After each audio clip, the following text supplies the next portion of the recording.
ഞാൻ മിണ്ടാതെ ഒളിച്ചു നിൽക്കുകയായിരുന്നു.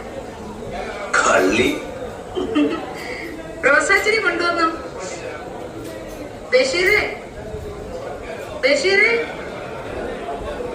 ഒരു കുഴി കുഴിച്ച് അതിൽ ഈശ്വരനാമത്തിൽ വെക്കുക, എന്നിട്ട് മണ്ണിട്ട് വെള്ളം ഒഴിക്കണം. കേട്ടാ? കേട്ടു. നീ കമ്പ് മതിലിന്റെ മുകളിലേക്ക് ഇടും. വരുവോ? വരും. എന്റെ ദൈവമേ, എന്താ നാരായണി? എനിക്ക് കരയാൻ തോന്നുന്നു. കാരണം എന്ത്?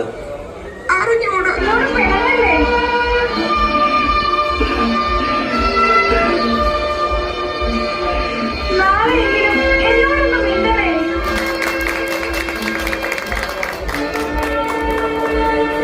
PSC ലളിതയുടെ ശബ്ദത്തിലൂടെ നമ്മുടെ മനസ്സിലേക്ക് ഓടിയെത്തിയ ഒരു നാരായണിയുണ്ട്. നമ്മൾ ഇവിടെ എത്തുമ്പോൾ, കനകക്കുന്നിൽ ഈ ഒരു മേളയിൽ എത്തുമ്പോൾ നമ്മുടെ മുന്നിൽ എത്തുന്ന നാരായണിമാരാണ് ഇവർ 3 പേരും. അല്പസമയങ്ങൾക്ക് മുമ്പ് നമ്മൾ ആ വേദിയിൽ കണ്ടത് നാരായണി ഇതാണ്.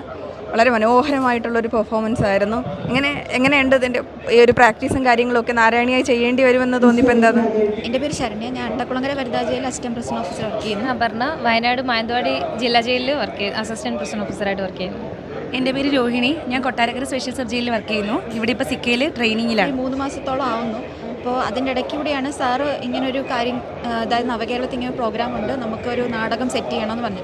അപ്പോൾ സത്യം പറഞ്ഞാൽ ആദ്യം സാർ ഇങ്ങനെ നമ്മളൊരു 6-7 പേര് എടുത്തായിരുന്നു. അപ്പോൾ സാറിൻ്റെ മനസ്സിലുള്ള നാരായണിയെ എങ്ങനെയാണെന്നുള്ളത് ഞങ്ങൾക്ക് ആർക്കും അറിയില്ല. അപ്പോൾ സാറിൻ്റെ മനസ്സിൽ ഒരു 3 പേരെ വേണമെന്ന് പറഞ്ഞ് സാറ് 3 പേരെ എടുത്തു. പക്ഷേ അതിൽ ഞങ്ങൾക്ക് നാരായണി ആവാൻ പറ്റും എന്നുള്ളത് അപ്പോഴും ഞങ്ങൾക്ക് കൺഫ്യൂഷനായിരുന്നു.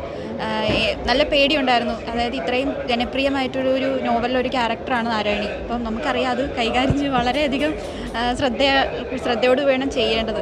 അപ്പോൾ അതിൻ്റേതായ എന്തായാലും ടെൻഷൻസും കാര്യങ്ങളുണ്ടായിരുന്നു. പക്ഷേ സാറ് എല്ലാ കാര്യങ്ങളും വളരെ മൈന്യൂട്ടായിട്ടുള്ള കാര്യങ്ങൾ പോലും ഞങ്ങൾക്ക് എങ്ങനെ ചെയ്യണം എന്നുള്ളതെല്ലാം പറഞ്ഞു. അത് സമയം കൊണ്ടാണ് ഞങ്ങൾക്കത് ആ ഒരു പ്രാക്ടീസും സെക്ഷനൊക്കെ ഞങ്ങൾക്ക് കുറച്ച് സമയം കിട്ടിയിരുന്നുണ്ടായിരുന്നുള്ളൂ.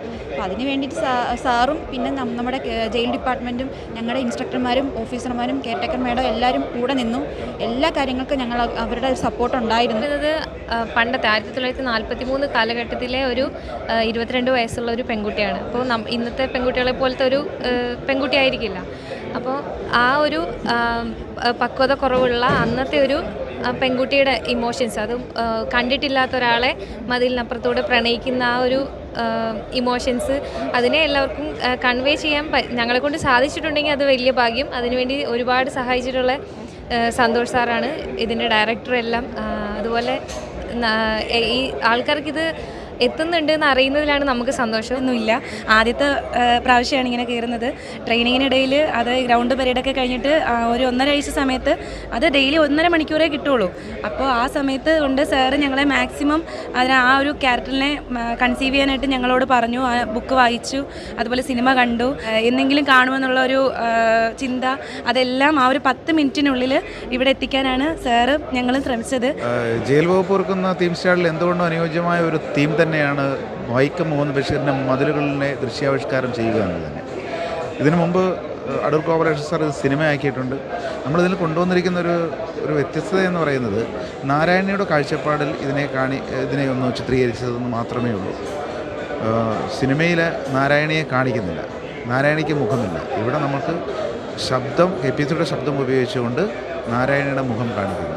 മറ്റൊരു പ്രത്യേകതയെന്ന് വെച്ച് കഴിഞ്ഞാൽ നോവലിൽ ബഷീറിന് നാരായണിയോട് താൻ ജയിൽ മോചിതനായി പോവുകയാണ് എന്ന് പറയാൻ കഴിയാത്ത ഒരു സാഹചര്യമായിരുന്നു.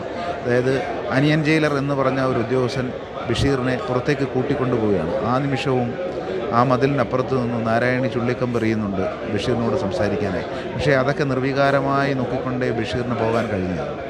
ആ സ്ഥലത്താണ് നോവൽ അവസാനിക്കുന്നത്. നാളെയെങ്കിലും അല്ലെങ്കിൽ മറ്റൊരു ദിവസമെങ്കിലും എന്നോടൊന്ന് മിണ്ടണേ, എന്നോടൊന്ന് സംസാരിക്കണേ എന്ന് പറയുന്നിടത്ത് ഈ ചെറു നാടകം അവസാനിക്കും.